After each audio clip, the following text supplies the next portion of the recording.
Hey, everybody, welcome back to the podcast. I'm excited today to have author, speaker, and mental health advocate Kayla Stoecklein with me today. Kayla, thank you so much for being on the podcast. Thanks for having me. It's a joy to be here. We're going to dive into your story in just a little bit, but I always kind of love to jump in from a macro perspective. And I'm really interested to see how you answer this question. How would you describe the call that God has placed on your life? Hmm. Surprising, overwhelming, beautiful. Hmm.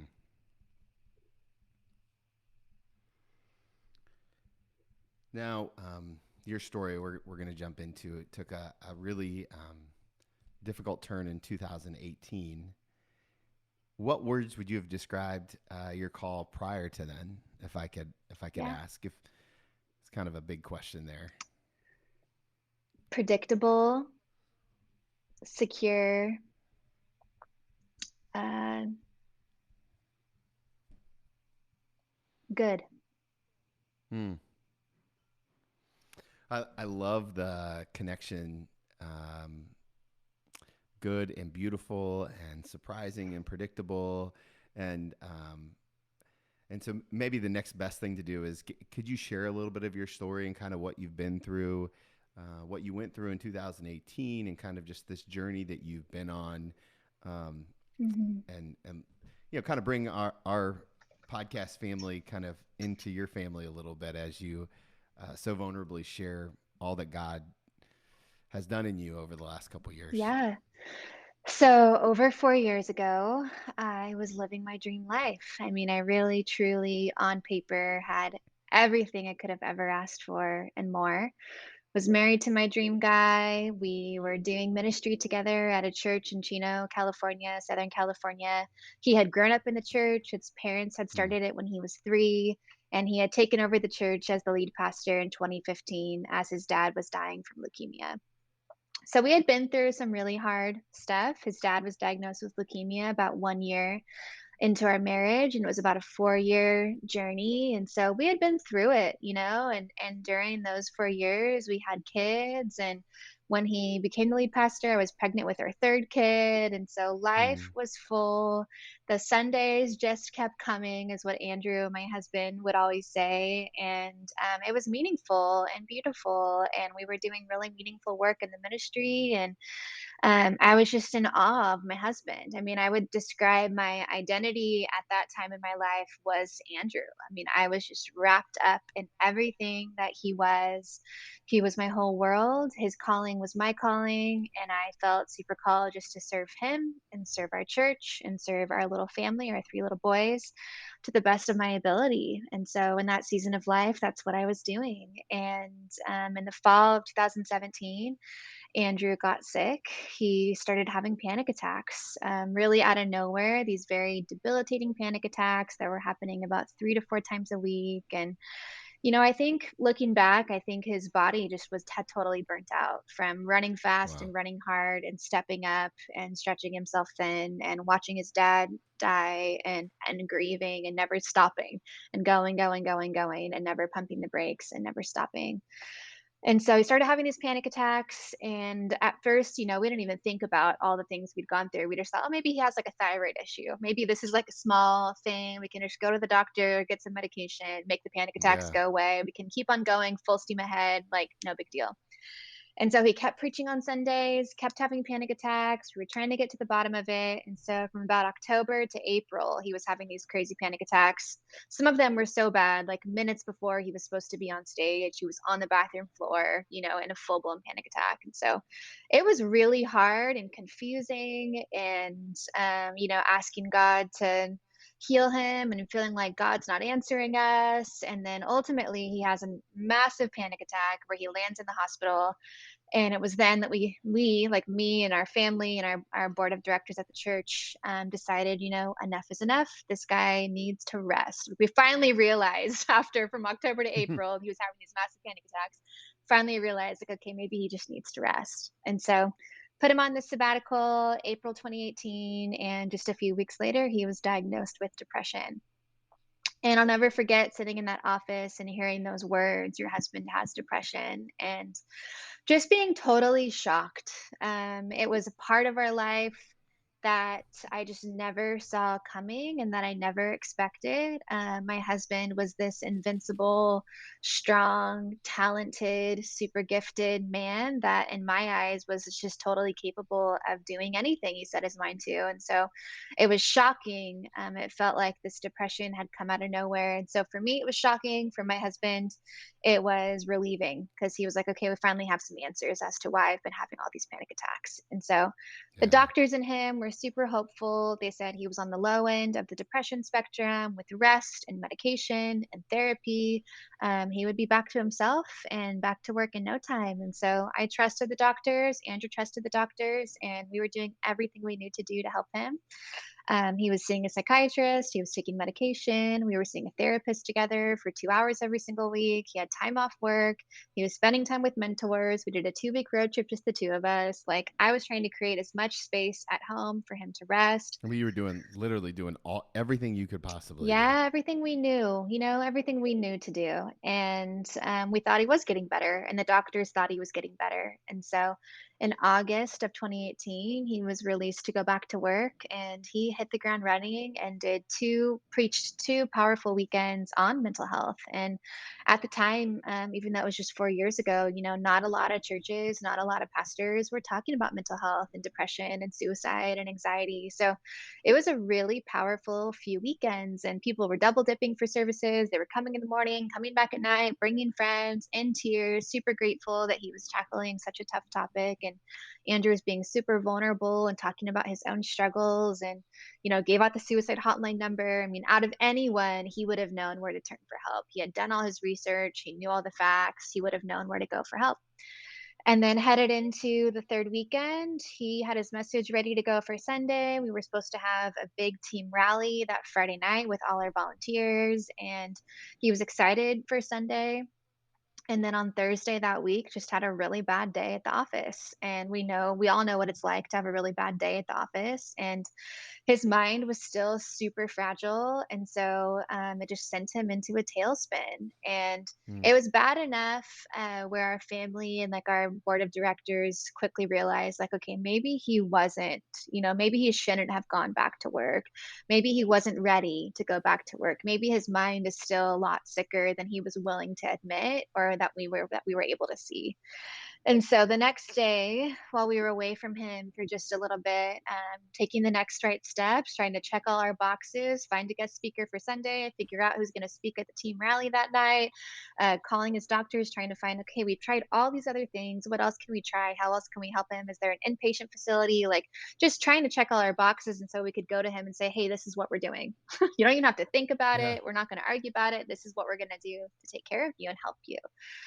And so while we were away from him for just a little bit of time, doing that, he attempted suicide. And it was an absolute blindside. I mean, for Yeah. me and our family and our church and the doctors, I mean, none of us saw it coming. And he was rushed to the hospital, and they ran a bunch of tests. And unfortunately, there wasn't anything they could do to save him.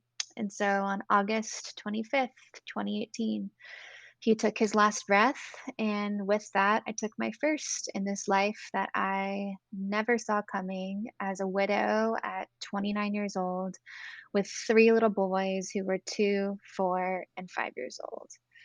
So it's been a whirlwind the last 4 years, and our story just spread like wildfire. And the response from Andrew's death and the way that God, so quickly began to redeem our story. It's just been a journey. And I know for a fact that hundreds of lives were saved, have been saved, continue to be saved through Andrew's death. And my willingness to share about it and write about it and talk about it, and just God's hand in all of it and God's grace in all of it. Only through the grace of God that He can save people's lives through somebody's death. Like, that just doesn't happen. So, yeah, that's like the gist of our story and our life. And I wrote a book called Fear Gone Wild that came out in 2020. That's a memoir ish book that kind of tells the story of our journey with Andrew from the very first panic attack through the suicide and a little bit of the grief journey after. And I wrote that in the very first year of grief. So it was very cathartic and healing just to sit and type and cry. And I was encouraged by other speakers and authors to write it while the pain Mm. was fresh to reach the person that was sitting in pain. And so I'm so grateful that I did. And it's been a really cool to see how God has used that to help other people. And I didn't want it just to be our story. I also wanted it to be like this practical resource. And so, all throughout the book, there's practical tips and tools on what do we do with depression? What do we do when somebody tells us they're struggling with suicidal thoughts? What do we do about pain? How do we handle grief? What do we do about anxiety? What do we do about depression? So, I wanted it to be helpful, and it's been really cool to see how it has been. And then I wrote another book called Rebuilding Beautiful that releases in just a couple of weeks, September 20th. And super excited about this book. Rebuilding Beautiful has kind of been my mantra for the last 4 years. It's what I feel like I'm doing every single day. I had this beautiful life with Andrew, and it's like that whole entire life died with him. And I was forced to start all over from scratch with three little kids. And so I'm Mm. still rebuilding. I don't think I'll ever arrive. I don't think I'll ever be finished. But it's been a really interesting, beautiful journey. And there's just been so many things I've learned along the way. And so those are all captured in that book, which is super exciting. I'm really excited about that. Yeah, that's so much. you you've had an incredible 4 years, and I don't I want to talk about rebuilding beautiful, but before I do that, I'm wondering if you can talk to the person who's listening right now, who has a loved one who is wrestling with depression, and I'm wondering if maybe you could give all of us just a word about like how how to love them well when they don't feel like they can love themselves. And yes, I'll just stop there. I have a Yeah. tendency to want to ask multiple questions because I so many thoughts, but let's just start there. I think the best thing you can do as a loved one, as a caretaker, for someone that's struggling with their mental health is to take care of yourself first. It's like that oxygen mask thing on the airplane that all the pastors like to use as a message illustration. It's Sure. like you got to Yes. put the oxygen We've all mask used it on once. first Yes. before you put the Right. oxygen mask on your kid. But really and truly, like if you don't fill up your own cup, if you don't take care of your own mental health, if you don't take your own time to just rest and be on and be ready, then you're not going to be able to respond with a heart of love if you don't do that. And so I would just encourage you to, it's not selfish to take time for yourself. And it can feel selfish when you're caring for somebody that's sick because it can feel like their needs are greater than your needs. But you need tender care and rest just as much as they do. So just want to say that I Mm. didn't do a very good job of that. And I just always encourage people to take that time. I wish I would have gone to therapy by myself. We went to therapy for 2 hours every single week, but I wish I would have gone to see the therapist by myself and had that safe space to vent about all the things I was going through and all the things I was carrying and all the fears that I was feeling in that season. And then once you can take care of yourself and fill up your cup and take that time as much as you can to rest, and even if that's at 4 o'clock in the morning or if it's at night after the kids go to bed, then I think it's just being as present as possible. It's trying to lean in to moments that are uncomfortable. I think mental illness and depression has to be treated as a team. I don't think it's a one-on-one thing. I think it has to Mm. be a team. I think, and for us, that team included me and a few immediate family members and his psychiatrist and his doctor and our therapist, a couple of guys from the board of directors. Like it has to be treated as a team. I couldn't carry Andrew's depression on my own. I couldn't care for his needs on my own. I needed other people around us to help support him in his healing journey. And so maybe that I hope that helps take some of the pressure off the people that are walking alongside somebody. You can't be everything that they need. And so, asking, being willing to ask for help is huge. Being willing to take it seriously is also huge. The sooner the better. The sooner that you reach out for help, the better. There was one time that Andrew was brave enough to tell me that he was struggling with suicidal thoughts. And I'll never forget the conversation. We were up in the middle of the night. Actually, no, we were not. That's a different part of the story. It was the end of the day. The boys had just gone to bed. We're sitting at the kitchen counter, and I'm venting to Andrew. I'm exhausted. I'm stretched thin. I was not doing a good job of taking care of myself. And I'm like taking care of these three young boys who are home for the summer. Also, trying to care for my husband, who is very unpredictable. I don't know which version of him I'm going to get coming out of the bedroom in the morning. And so, sitting at the kitchen counter, I'm venting to him, like hoping that he can see me and hear me and love me and just like be there for me for a minute. And instead, he saw my vulnerability as an invitation for him to be vulnerable too. And so he opened up about how he was feeling and his own pain and told me that he had been up in the middle of the night before, and he had thought about killing himself. And I was so exhausted. I was so run dry that I totally just reacted. I couldn't respond. I just totally reacted out of my own emotion. And I Hmm. said all the things you're not supposed to say to someone that's struggling with suicidal thoughts. I told him he was selfish. I told him he would never do that. I totally didn't validate any of his feelings. And I just like brushed it off as something that would never happen.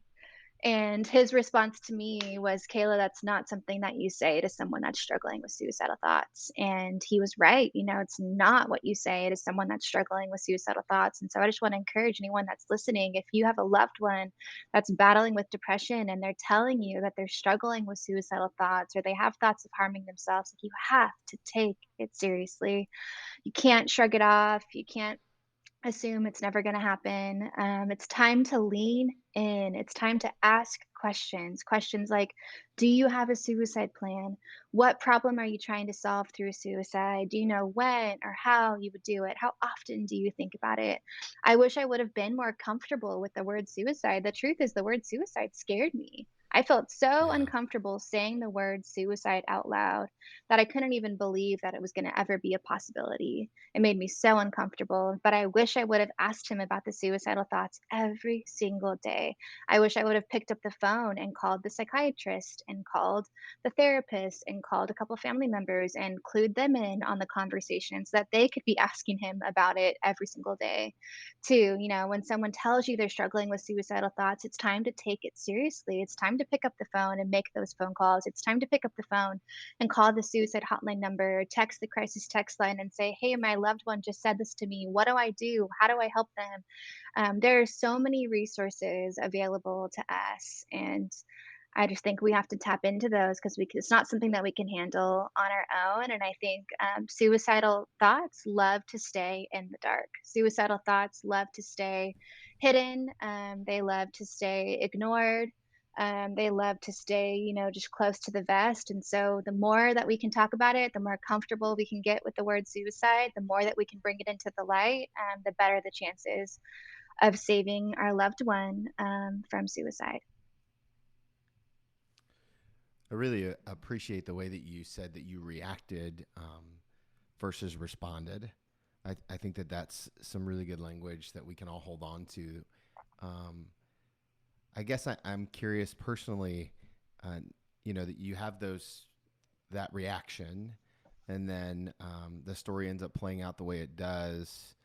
Um, what do you do with those feelings after that? Yeah. And I completely understand if that's an off limits question. I don't want to go anywhere that you're not ready to go, but I'm just kind of curious because I just know a lot of people say things that they wish they could take back, but they can't. And sometimes you get the opportunity to repair, and sometimes you don't. When somebody dies by suicide, the loved ones are left in an endless sea of would have, could have, should have. That's just the truth. And Yeah. for months and months and months, my mind just tried to save him. My mind came up with a million different ways that I could have and should have saved him.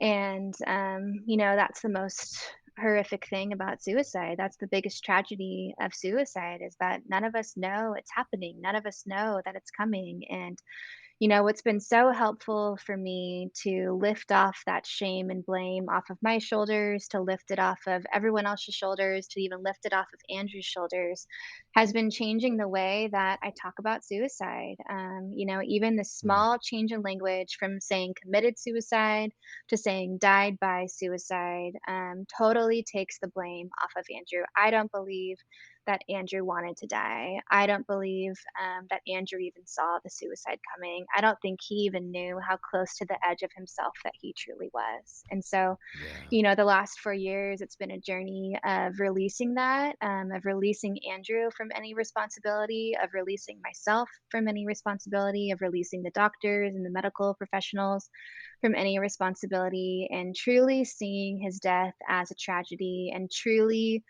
making peace with the fact that there's no one to blame. It's not Andrew's fault. It's not my Yeah. fault. It's not anyone in his family's fault. It's not any of the doctor's faults. I often describe Andrew's suicide like a child drowning in a swimming pool at a birthday party. He was surrounded by people that loved him. And if we knew that he was drowning, we would have jumped in and saved him. We just had no idea.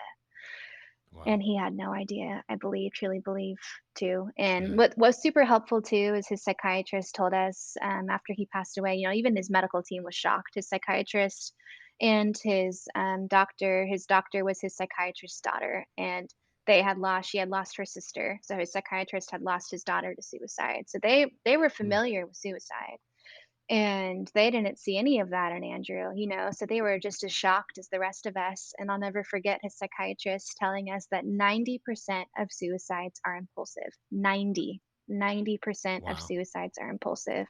It's this in the moment, overwhelming flood of pain that none of us saw coming. And even Anne Voskamp has a beautiful blog that she wrote that talks about it, feeling like being trapped in a burning building and the only way to escape the flames is to jump out of the window.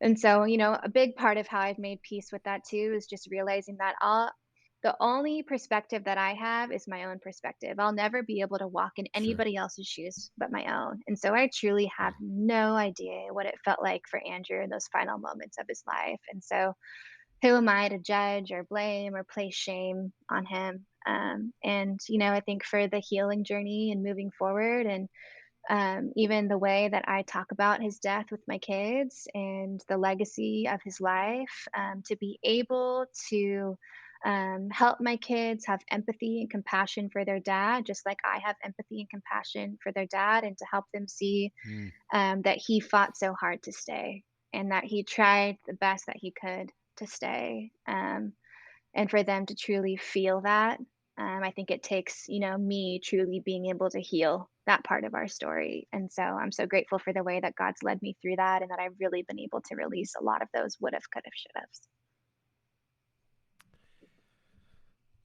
So your first book, Fear Gone Wild, is kind of a memoir, and this second one is about kind of rebuilding that beautiful. Chasing after beautiful is one of the lines that I've seen associated with this book a ton. Before we jump into the book itself, I'm curious. Um, how do you discern God's voice on when the right time to write about something like this is, right? Like, because I think I've been in the local church for a long time and have had a lot of mentors who say, Tony, preach through scars, not through wounds. And I'm curious about like, how did you know when the right time to write Mhm. in a way that would make it healthy for you and for the reader, right? Yeah. Like it's because it's a relationship, the reader and the writer. Um, I'm I'm curious your thoughts on that. It was just so clear. It was so Hmm. clear. And God was flinging open doors left and right. Wow. For the very first book, too. I mean, I did. I wrote that thing fast. I wrote that thing from my wound. I wrote that thing with tears streaming down my face. It would be a completely different book if I wrote that book 10 years down the road. And, we had a family blog called God's Got This that we had started Mm, when Andrew's dad was diagnosed with leukemia in 2000, I think 2011, as a way to communicate the leukemia journey with the church. And we made wristbands and had this whole campaign, and we had this living blog that was really just a way to update the church on what was going on so they could pray for Dave. And after Andrew passed away, I started using that blog just to write about the things I was learning, about the things that I was feeling, about the grief journey, about suicide, about mental health. And through that, God just started opening up doors like crazy. I was getting messages, Instagram direct messages, emails from other authors and speakers that I greatly admired saying, "Hey, I think you're a gifted writer. If you'd ever want to write a book, I'd love to help. Here's my phone number. My agent would love to talk to you." Like it was just so clear, and it it was was just so coming at clear. me Yeah. from all angles that I didn't have to go pushing any doors down. The doors were just flinging wide open, and I had to work.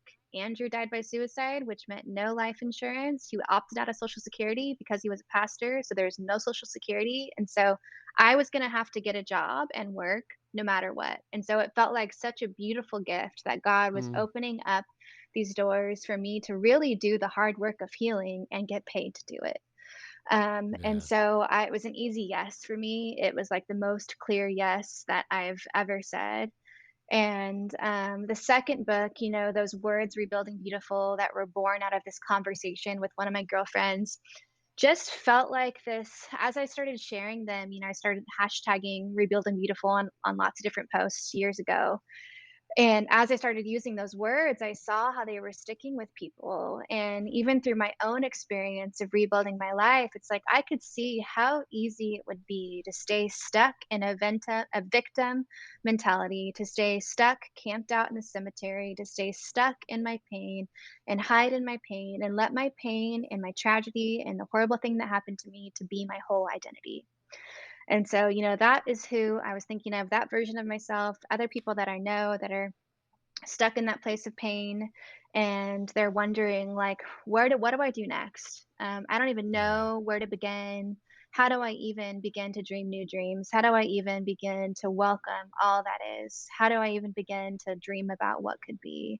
How do I even begin to heal my trauma and my wounds? And I feel like through writing that first book so quickly, I feel like I've been on the fast forward track of healing. I feel like God just took me on the fast forward track of healing, and I've learned so much in the last 4 years because I've been willing to show up and do the hard work, because I've been willing to show up and sit at my computer and feel everything I need to feel in order to find the Mm, words I needed to find to write these last two books.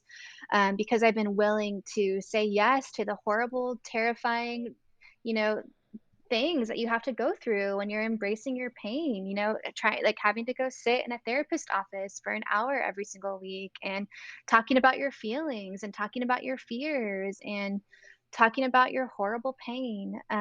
Just, all the things I feel like I just was fast forwarded through a lot of the process and felt like I had a lot to say and a lot to share and just kept thinking about that person that's camped out in the cemetery that the future looks grim. All they can see is their pain, and they're wondering, like, how do I move forward from here? so I'd love to get kind of a definition. What does it mean to chase after beautiful? Hmm. Right? In the midst of what could be appropriately described as utter despair, Yeah, how do we take that first step to chase after beautiful? yeah. I think for me, it's been being as present as possible to the gift of today. Mm, And losing Andrew, who's only 30 years old when he passed away, so losing him at such a young age just taught me so quickly, woke me up to the fact that like nothing is for granted. Life is such a precious, precious gift, and so it totally awakened this gratitude in me for just the gift of today, for the little gifts that I have around me. This morning, I was in my kitchen and I literally said out loud, like, God, thank you for this house.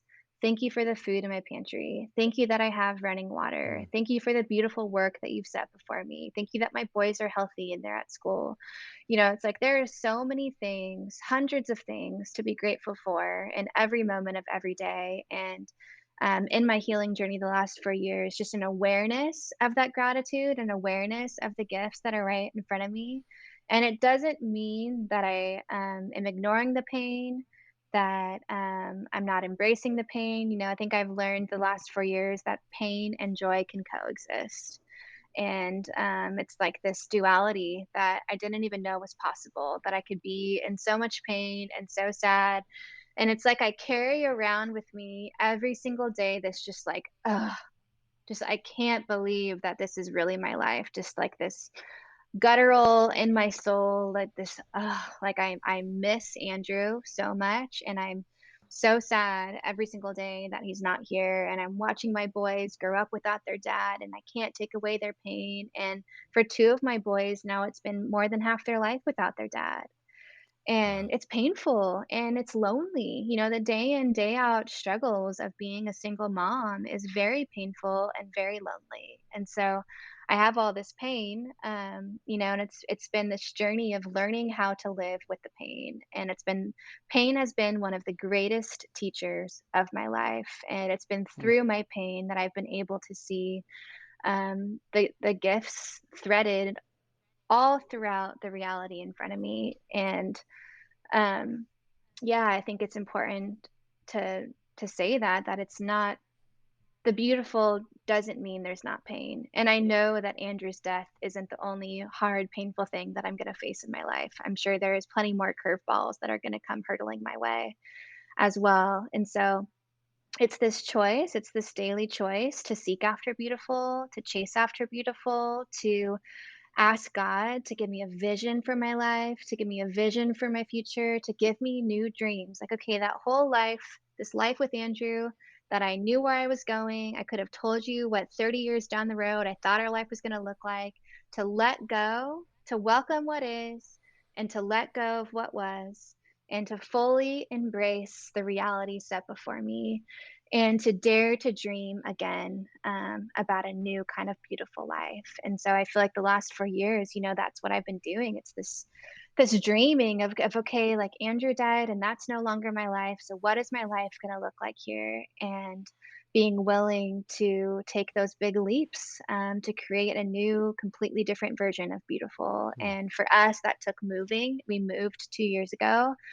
We were living after he passed away. We were still living within the same city that we lived in together. And so it felt like everywhere I went, I was reminded of a life that was no longer mine. I couldn't even go to the grocery store without passing the cemetery. I would run into people. My boys went to a little private school, and a lot of people at the private school went to our church. Teachers went to our church. And so it just felt like I was always gonna be the widow. If I stayed there, I was always gonna be Andrew's widow, and my boys were always gonna be Andrew's kids, and it was always gonna be the sad story that their dad died by suicide, and the church is just right down the street. And so, as I was thinking about that and seeing the future and thinking, okay, we could stay here and we could have a beautiful life here and we could make it work and it could be fine. And we had family right down the street.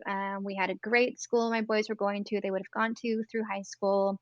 But I felt this deep desire in my heart that we needed a fresh start. I felt this deep desire that we had to go. And it was really 2020 that, you know, I really like was the opportunity to go because my boys were already pulled out of school. Everything was already up in the air. And it was like, this is my chance to like totally change our life. And so we moved, and it has been the best decision that I've could have made for my Mm. family. I gave me and my boys back the power of our story. Our story is no longer being told for us.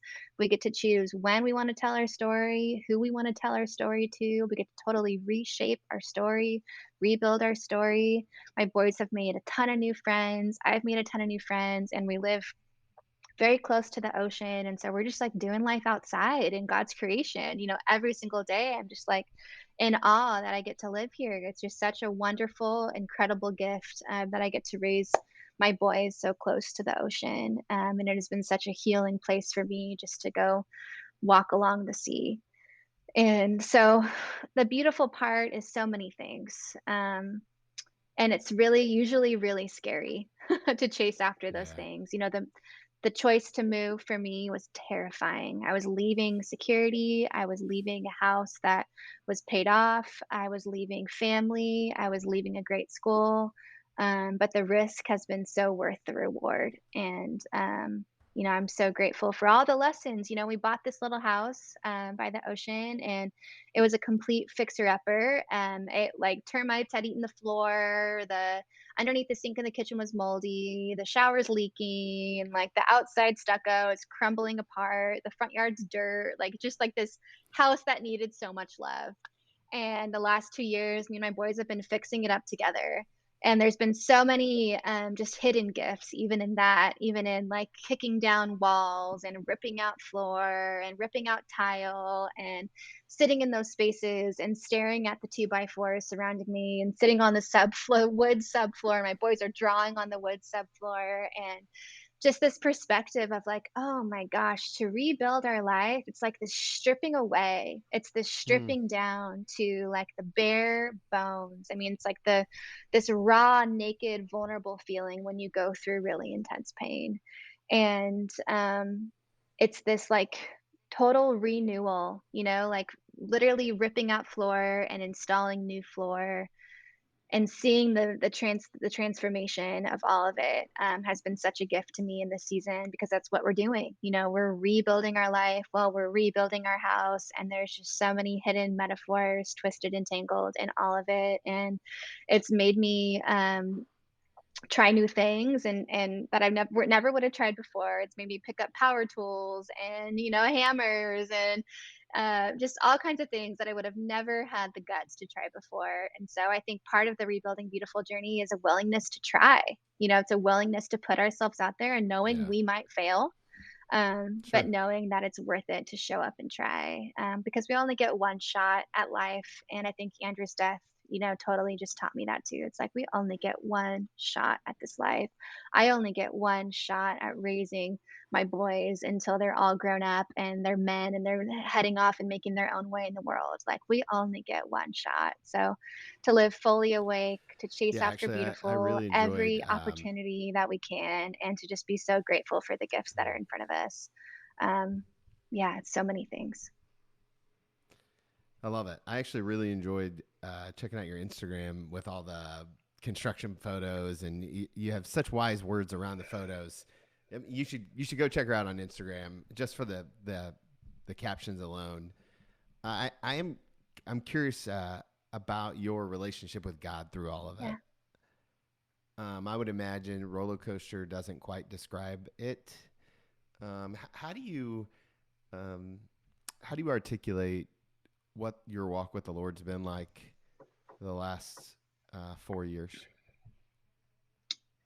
Because I was a pastor's wife, I felt like I had to have all the answers. It's like I had God Mm, in this tiny box, and I thought I knew everything there was to know about Christianity and Jesus and the Bible. And, like, I just had this tight little bow on this little box of God. And it's like Andrew died, and that was just burst wide open. And it's just totally yeah. expanded my view of God. And it's like now the posture that I have isn't a posture of, like, having all the answers or feeling like I have to have all the answers. It's this posture of, you know what? I actually don't know anything. It's actually all a mystery. I actually, like, the posture that I hold towards my faith, towards God now, is just this posture of, like, awe and surrender, and just, like, so just this, like, open hands, not clinging to anything, and just in awe of the mystery of faith, in awe of God's grace in it all, in awe of the life that I used to have and the life that I'm living now, in awe of the way that God's carried us through, in awe of the strength that He's given me every single day to be able to Mm, survive the last 4 years, in awe of the courage that he's given me and my boys to face every day without Andrew. It's like so much of our journey has been supernatural. So much yeah. of our journey, I wouldn't be in the place that I am today without God, without my faith, without the power of the Holy Spirit. Like, It's just been this journey of complete surrender when you don't know, what the next day is going to look like, when you're on your face on the floor, unsure how you're gonna live with the pain for another day. It's like a complete surrender of like, God, I literally can't do this without you.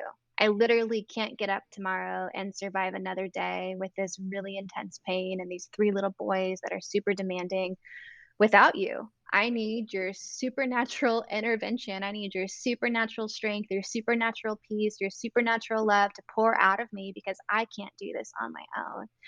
And so it's been Yeah. this complete and utter surrender and dependence on God like never before. And He's just shown up in every possible way. It wasn't just the book that He placed in my lap, it Mm. was so many little miracles that happened along the way that brought us to the place we are today. And I just get to sit back in awe of the mystery of it all. I'm like, God is so good. And that verse, the Lord is close to the brokenhearted and comforts those who Mm. are crushed in spirit, is just so true.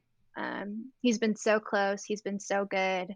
He's carried us through all of it. And I'll never understand why he allowed Andrew's death to be filtered through his hands. I'll never understand why he allowed Yeah. suicide, why he allowed depression. But I trust him, and he's been so good, and he hasn't left us, and he hasn't abandoned us, and he's really carried us through and opened door after door after door after door for our healing. That's beautifully said. Um, I have one more, or two more questions for you. The first one, uh, I was wondering if you might just give a word. 'Cause there's a lot of people who are listening who go to church and they're looking at their pastor and they have no idea of how hard or tough it's been, especially with COVID. And I mean, I'm sure you've heard all the stories in your line of work. Um, could you, if you were to give a message to a church congregation about how to care for their pastor, I'm wondering if you might share a few words there. I think the biggest thing is just remembering your pastor is human. That they're not like superhuman, they don't have like super special connection with God, like they are just as human as the rest of us. And so Yeah. they're just as prone to mistakes and mess ups and downfalls as the rest of us. And so just having that grace and extending that grace and being quicker to extend grace than you are to criticize. I think it's so easy to fill out a comment card or send that email and criticize something they said from stage or criticize the Mm. shoes that they wore or criticize the way they did their hair. It's Amen. like really silly the things that come in on comment cards. It's like pretty ridiculous the Sure. things that come in on Yeah. comment cards, but being quicker to extend grace and to remember that your pastor is a human being, which means they're totally not going to get it right 100% of the time, just like we're not going to get it right 100% of the time. And to know that, it is a lot and the Sundays do keep on coming and it's a great sacrifice to be a pastor. I mean, Andrew sacrificed a lot of time away from his family to serve the church. And Yeah. he wouldn't have had it any other way. And he left a beautiful legacy, and he was so gifted and incredible. But it was a great sacrifice. And so I think praying for your pastors is huge. I think supporting the pastor's wife is also huge, and loving her and encouraging her and Mm. extending grace towards her and seeing her as a real human being too. And when her kids are having a fit in the parking lot or, whatever is happening, she's speeding on her way to church because she's running late, like just extending grace upon grace upon grace upon grace. And Andrew used to say often that it's lonely at the top, and Yeah. so I think just helping your pastor to feel seen, to feel loved, to feel encouraged, to feel like a real human being that they are, is can be just such a gift. I think Andrew really struggled to find the space and just the vulnerability within himself to be vulnerable, to be real, and to have close friends. He was a very private person and had a very small, small, small circle, and that small circle was mostly his family. And so, I think as much as you can to try to just support and love. And if you're on like the lead staff team, if you're close, if you have the opportunity to be in that small, tight circle with somebody that's a pastor, having those vulnerable conversations, creating space for them to be open and honest about how they're really doing without judgment. I think Yeah, oftentimes Andrew was afraid to share how he was really doing. We had a small group that he had formed, on his own. And I think sometimes he was afraid to share how he was really doing because he didn't want to show vulnerability. He didn't want people to sure. think he didn't have it all together because he felt this pressure. If I'm the lead pastor of this church, that means I have to have it all together. And so if you're a lead pastor and you're listening, I just want to encourage you, you don't have to have it all together. Actually, we want you to not have it all together because that means that you're just as human as the rest of us. It's like we're Amen. all broken. We're all broken. We all fall short. We all mess up. We all make mistakes. So I think it just goes back to grace, grace upon grace upon grace upon grace. Yeah, I love that. Love that. Okay, I have one more question for you, but before I ask it, I know my followers and friends are going to want to follow you on the internet. Where's the best place to learn about all things Kayla Yeah. and what you're doing there? I'm the most active on Instagram, and my Instagram handle is Kayla Steck. My website's kaylastoecklein.com, and we can connect that way too. And we'll link to all that in the show notes, of course. Okay, last question I always love to ask people. It's an advice question. I'm going to ask you to go back to a specific moment in your life and give you one piece of advice, knowing everything that you know now. I'd like to take you back to the day after your wedding day. If you could pull up, if you could pull up a chair in front of that younger version of you and look at yourself, sit knee to knee, and look deep into your eyes, what's the one piece of advice you're giving that young woman? Mm.